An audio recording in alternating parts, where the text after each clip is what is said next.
আসসালামু আলাইকুম ভিউয়ার্স, কেমন আছেন? দেখুন, সামার চলে এসেছে।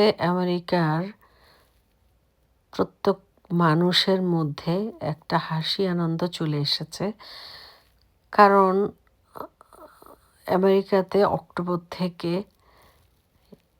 মার্চ কিংবা এপ্রিল পর্যন্তই ঠান্ডা থাকে। তা এখনকার পরিবেশটা খুবই সুন্দর। তো কালকে আমার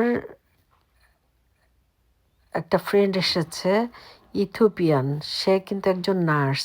ইথিওপিয়া বুঝলে আমরা অনেক সময় ভাবি যে আসলে সব মানুষই বোধহয় খুবই খারাপ অবস্থা, আসলে না।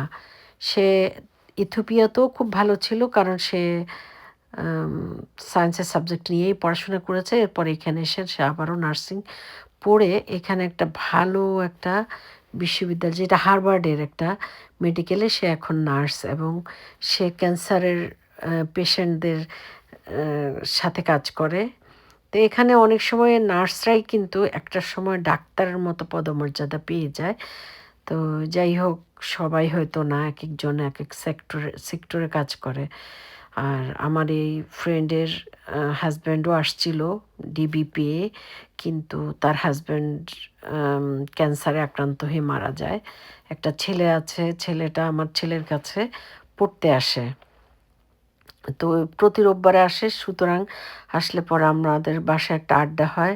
She is so nice, really খুবই ভালো। সে তার নাম ফাতিমা, মুসলিম ফ্রেন্ড। তো খুবই ভালো লাগে, যেহেতু আমাদের এলাকাটা খুবই নিরিবিলি। আমেরিকাতে অবশ্য রেসিডেন্সিয়াল এরিয়াটা বেশিরভাগই এই টাইপের, তবে আমার কাছে মনে হয় আমাদের এরিয়াটা অনেক বেশি। তো দেখতে পাচ্ছেন পরিবেশটা কেমন, হাঁটতে আর খারাপ লাগে না।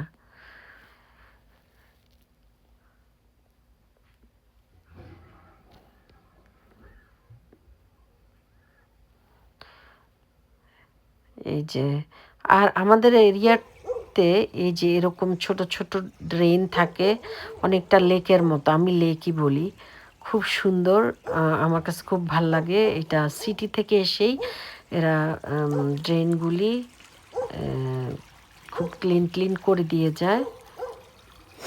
যাই হোক, আবারও দেখা হবে পরবর্তী কোনো ভিডিওতে। আল্লাহ হাফেজ।